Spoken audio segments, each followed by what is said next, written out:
step 4, make your eating plan convenient.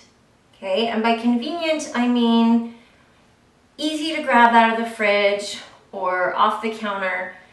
Your healthy foods are ready to go.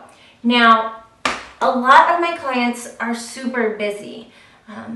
If you work a demanding job, or you're a parent, or you're a single parent, especially, like, life gets in the way, and I can totally relate. Like, I get busy, and I only have 3 kids. I have friends with 6 kids, and I don't know how they do it. Life gets busy, and so it can be very time-consuming to eat healthy, right? You have to really prep. You have to put in that prep work. So I say make it as convenient as possible without getting overwhelmed. So here's some ways to do that. One, just kind of prep simple veggies. I always have onions and peppers diced and ready to go for omelets, for turkey loaf, for turkey burgers, for a stir fry, whatever. So have some things that are just easy prepped. If you like to, munch on raw veggies, have a few baggies of raw veggies to go. And I'll be honest, like, I'm not the biggest fan of raw veggies. Sometimes I'm in the mood. And I can, eat that with hummus or whatever. But, like, don't prep something that is just going to go bad in your fridge because you're never going to be in the mood, right? We talked about the list of loves. The world is not going to fall apart. You're not going to gain 100 pounds if you're not gnawing on raw broccoli. I used to, feel that way, but I'm good. I haven't eaten raw broccoli in forever, and I'm still healthy. I'm getting my veggies in elsewhere. Okay, so it's all good.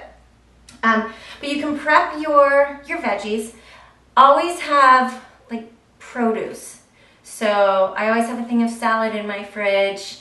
I always have berries. Berries are so good for you, and they're so delicious, and they're so easy to toss into yogurt, onto cereal, onto oatmeal. I just love berries, or just to, eat plain. Strawberries, blackberries, blueberries, raspberries. I just love berries.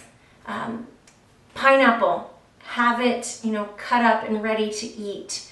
Melon, have some apples and oranges, and whatever your favorite fruits are, have them on hand and ready to go. I always make sure I have bananas. Bananas are super convenient because they come in their own peel, and kids will eat them, and so bananas are great. Have, if you can, toward the beginning of the week, create a meal that makes a big batch of something. That way you're combining dinner making and food prepping simultaneously. So it's not this extra thing, like you're already doing it. You're already making dinner. So one thing I love is crock-pot chicken, or even boil up some chicken and then stick it in the mixer and you can shred it. So having shredded chicken on hand is great.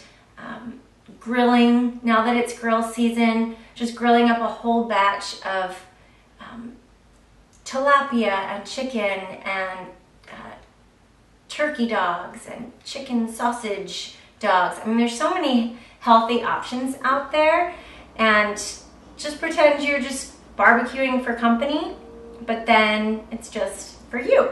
So you have plenty of protein that's easy to grab out of the fridge. One thing you do need to get over, I know people who can't eat leftovers. They're like leftover food snobs. They won't eat anything they have to reheat. And I kind of get that. I don't like to microwave my meat, but I don't mind eating it cold.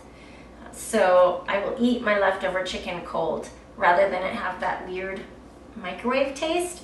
So be okay with cold meat, but make it as convenient as possible. And if you have the money and it is, just makes your life simpler, you can even pay, there are companies out there that prep your meals for you.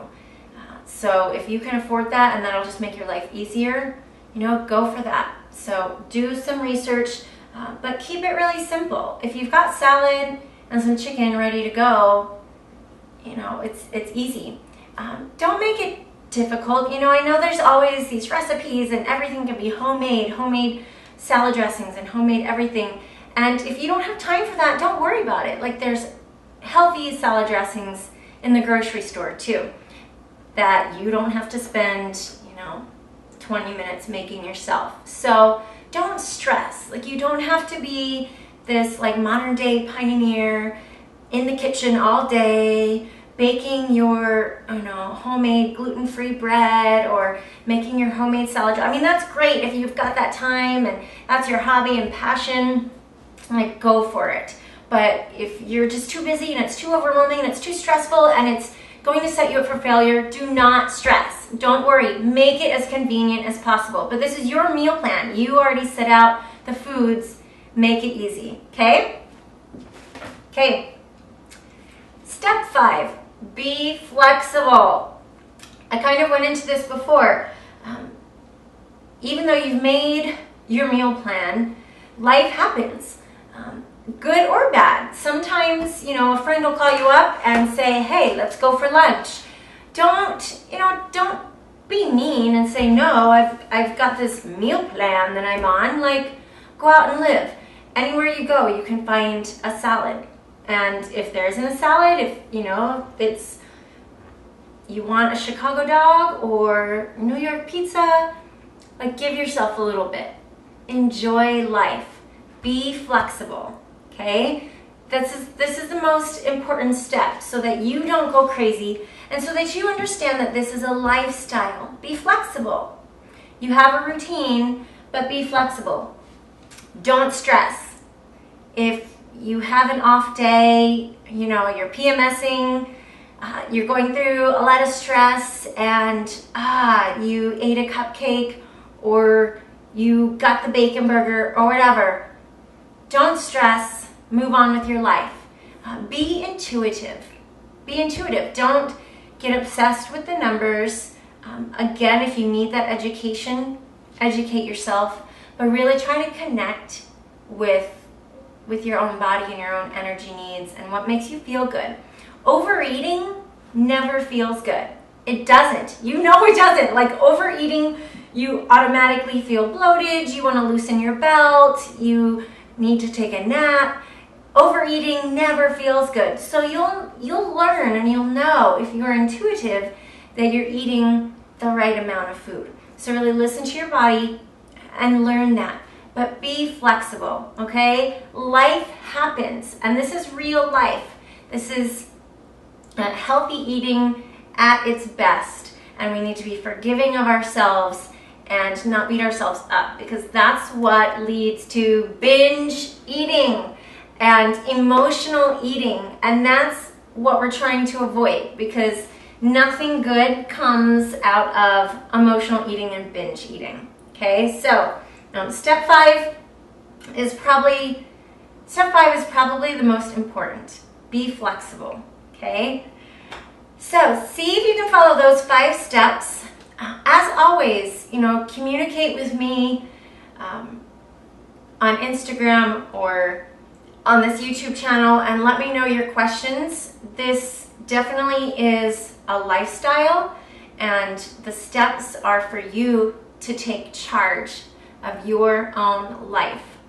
And it's not, there is no magic pill, there is no magic bullet, and I won't make grand promises. I can promise you that you will be happier and healthier if you can follow this Real Fit for Real Life eating plan.